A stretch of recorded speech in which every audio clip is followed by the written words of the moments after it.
सलामकुम मैंने कहा जी रुड़िया रुड़िया मजदूर जी मजदूरी मालूम है आपको आपसे क्या पता मजदूरी करते हैं जी ये इट्टे सट्टे टोना ये रेत सीमेंट बजरी यो काम करते हैं जी हम इस चैनल पे क्यों है और इस चैनल ने भाई साहब ने कहा कि आप कुछ बातें बतला दो मैंने कहा भाई अब तो मजदूर से हम आपसे क्या बातें करें चैनल वाले भैया जी कहने लगे कि दो बातें भारत देखने वालों को बतला दो भैया एक वो बात जो तुम्हें बहुत अच्छी लगी हो जिंदगी में बड़ी पसंद आई हो और दूसरी वो बात जिससे तुम्हारा दिल टूट गया हो तुमको बिल्कुल पसंद ना आई हो मैंने कहा ये तो कोई बात नहीं अरे हम आपको दो बातें बताते हैं जी एक वो जो जिंदगी में बड़ी अच्छी बात हुई थी जिससे हम बहुत ही खुश हुए और दूसरी बात में आपको वो बतलाऊंगा जिससे मुझे बहुत ही दुख हुआ जी बड़ी भैड़ी लगी है वो बात हमको तो देखने वाले भाइयों मैं आज आपको बढ़िया अपनी जिंदगी की दो बातें बतलाता हूँ एक बात वो जो मुझको बड़ी पसंद आई वो चीज चल रही शादी हुई और उस दिन मैं बहुत खुश हुआ जी अच्छी तरीके से तैयार से हुआ मेरे दोस्तों यार ने गाड़े साड़े गाए हैं जी और ऐसी शर्ट पहनी हुई पहले यारा दोस्तों ने गाड़े साड़े गाए अब पैसा टक्कर तो रुड़िया के करे था नहीं तो बरात ले गए साइकिल के ऊपर अपनी बरात साइकिल के ऊपर ले गए हम जी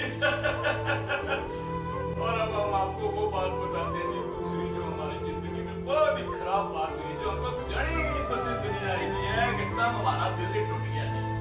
हम जी एक शॉपिंग मॉल था बहुत बड़ा शॉपिंग मॉल में काम करते थे काम मतलब मजदूरी करते थे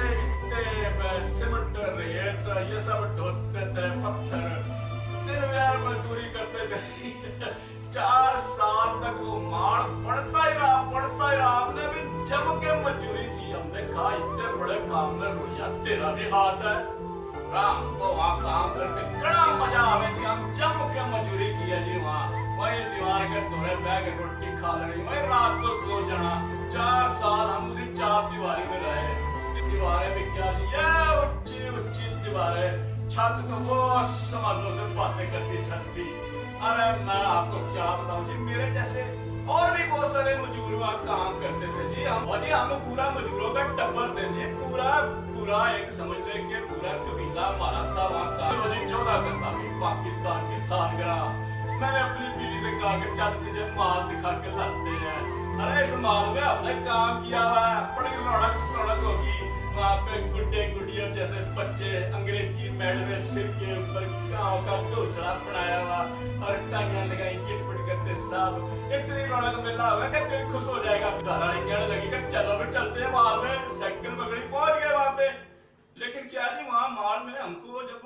हम अंदर जाने लगे ना तो हमको अंदर नहीं जाने दिया गया वो होता है ना वो जो ऐसे लगा होता है वो जिसके अंदर से गुजर के चेक इन करते हैं जी हमको वहाँ रोक लिया कहने लगे तुम किधर जा रहे हो हम बोले जी हम माल के अंदर जाते हैं माल देखने आए हैं बोला तुम माल के अंदर नहीं जा सकते हम बोले जी माल के अंदर कैसे नहीं जा सकते बोला तै नहीं जा सकता माल के अंदर टूटी चप्पल पहनी हुई है तुमने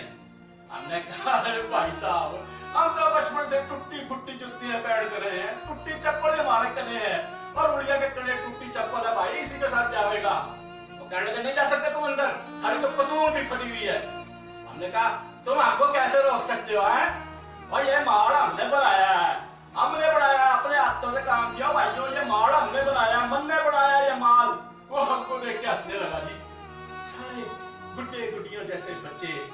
और अंग्रेजी मैड में सर के ऊपर घोंसले बनाए सांप के टाइयां के सब हंसने लगे बोले कि हमने बनाया ये माल और जी हमको ऐसा लगा जैसे हमको झूठ बोल रहे हैं हमने यहाँ काम नहीं किया हमने ये माल नहीं बनाया ये माल किसी और ने बनाया उसने हमको धक्का देके जी जमीन पे गिरा दिया हमारे चारों तरफ लोग हंसने लगे ये माल हमने बनाया हम नहीं चाहते ये थारा माल है हम नहीं चाहते इसके अंदर हम अपनी बीवी को साथ लिया बनाया अवाम ने इस पाकिस्तान की बुनियादों में खून है उन 10 लाख लोगों का जिन्होंने इज्जत आबरू जान माल का नजराना पेश किया अलमिया ये है कि मेहनत कश को उसकी मेहनत का फल नहीं मिलता ये मुल्क उस वक्त इज्जत पाएगा जब अवाम को इज्जत दी जाएगी आते रहिए बातचीत शो पर। ये आपका अपना चैनल है, मिलेंगे फिर किसी नए वीडियो